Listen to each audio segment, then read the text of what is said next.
রাজনগর উপজেলা কোন কোন নির্মাণ টাকা নিচ্ছেন? আমি প্রথম থেকে শেষ পর্যন্ত বলি। ডিটেইলসটা আপনি আমাকে 1 ঘন্টা বলছেন, আপনি আমাকে সবার সামনে বলি, আমাকে তো বোকা পেয়ে আপনি অনেক কিছু বুঝাই ফেলছিলেন। প্রশ্নটা শুনেন, আমি ডিটেইলস বলতেছি, তার আগে আমি সবার কাছে মাপ চেয়ে নিচ্ছি। আমরা আসছি মূলত দেখা যাচ্ছে আমরা চেয়ারম্যানের একটা সাক্ষাৎকার নেই, সাক্ষাৎকার নেওয়ার পরে চেয়ারম্যান সাহেব আমাদেরকে সম্মানিত করেন, সেই সম্মান দিয়েই দেখা যাচ্ছে আমরা চলি।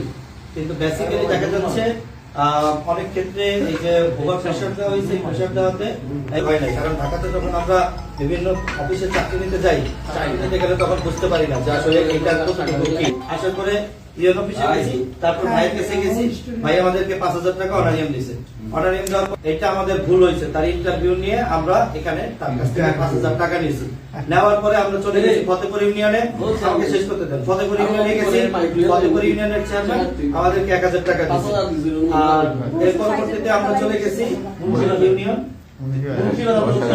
না মুন্সিগঞ্জ না, উত্তর মানে এরপর আমরা গেছি উত্তর ভাগ। উত্তর ভাগের চেয়ারম্যান আমাদেরকে 3,000 টাকা অনারিয়াম দিয়েছেন। উত্তর ভাগের পরে আমরা চলে আসছি মুন্সিবাজার চেয়ারম্যান মহোদয় 1,000 টাকা আমাদের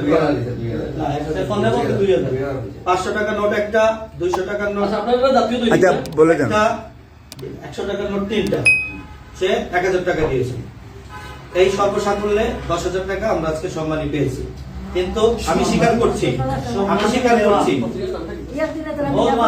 ভাই, আমার একটু বলতে দেন, আমি স্বীকার করছি জাভেদ ভাইয়ের কাছেও আমি ভাই, জাভেদ ভাই সহ এখানে যারা জনপ্রতিনিধি আছে সবার কাছে আমরা স্বীকার করছি আসলে আমার চাকরি কোনো টাকা তো আমরা যে সিস্টেমে আসছি বা যে প্রসেসে আসছি, আমাদের সিস্টেমটা ভুল, এবং এই ভুলের কারণে আজকে আমরা প্রতারক বা টাউট হিসেবে স্বীকৃত হচ্ছি। আসলে আমাদের সিস্টেমটা ভুল। এখানে আমরা আসছি আমাদের টোটালি ভুল উপায়ে আমরা আসছি। আমাদের কোনো এজেন্ট নাই, আমাদের কোনো বিভাগীয় প্রতিনিধি নাই। যদি থাকতো তাহলে আমাদের এই অবস্থা হতো না। আপনারা এখানে সম্মানিত সাংবাদিক মহোদয় আছেন, জনপ্রতিনিধিরাও আছেন, সকলের কাছে আমি করজোড়ে বিনতি করছি, আমি ক্ষমা চাচ্ছি, এবং আজকের যে টাকা আমি দিয়ে দিচ্ছি, দেওয়ার পরে আমরা এখান থেকে একটা মুসলেখা আপনারা চাইলে আমরা মুসলেখা দেবো, দিয়ে আমরা আমাদের শেষ করতে দেন। আমরা যদি ছেড়ে দেন তাহলে আমরা এই শহর ত্যাগ করতে চাই। আমি কোনোদিন আর এইভাবে আসবো না অনৈতিক উপায়। আপনাদের কাছে করজোড়ে বলছি, এখন আপনারা যদি বিবেচনা করেন এটা আপনাদের বিবেচ্য বিষয়, এটা টোটালি আপনাদের উপরে বিবেচ্য বিষয়। আমরা ওটা কি বলে পৃথিবীর পাশে গিয়েছিলাম। টোটালি আপনারা সারা জেলাতে কত টাকা পেয়েছেন? একদম টোটালি টু জেডের মতো অত হবে না। টোটালি হয়তো বা এভারেজ দৈনিক 3,000 থেকে 4,000 হবে, যেগুলো রোডে খরচ হয়ে গেছে বেশিরভাগ। আর আজকে 10,000 গরিব উপজেলায় 10,000, কারণ অন্যান্য উপজেলায় পাওয়া যায়নি কাউকে বা জনপ্রতিনিধি। আমরা বিষয়টা ইয়ে করতাম, দেখতাম যদি আপনি সঠিক কথাটা বলতেন। আমাদের কাছে কিন্তু ইতিমধ্যে একটা ইনফরমেশন চলে আসছে যে আপনারা কোন কোন চেয়ারম্যানদের কাছে গেছেন।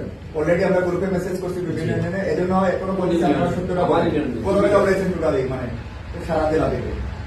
টোটালি সারা জেলা থেকে এভারেজ হয়তো আজকেরটা সহ হয়তো বা 20-22,000 টাকা হবে আজকেরটা সহ। 20-22,000 মতোই হবে হয়তো। হাজি মুজিব ভাই আপনাদেরকে দিচ্ছে 15,000 টাকা? না, হাজি মুজিব ভাই 1 টাকাও দেয় না। এটা চ্যালেঞ্জ, হাজি মুজিব ভাই যদি 1 টাকা দিয়ে থাকে আমি আপনার সারা জীবন গোলামি থাকবো। এটা চ্যালেঞ্জ। হাজি মুজিব ভাই 1 টাকাও দেয় না। আপনাকে কে আমরা শ্রীমঙ্গল। আচ্ছা ঠিক আছে।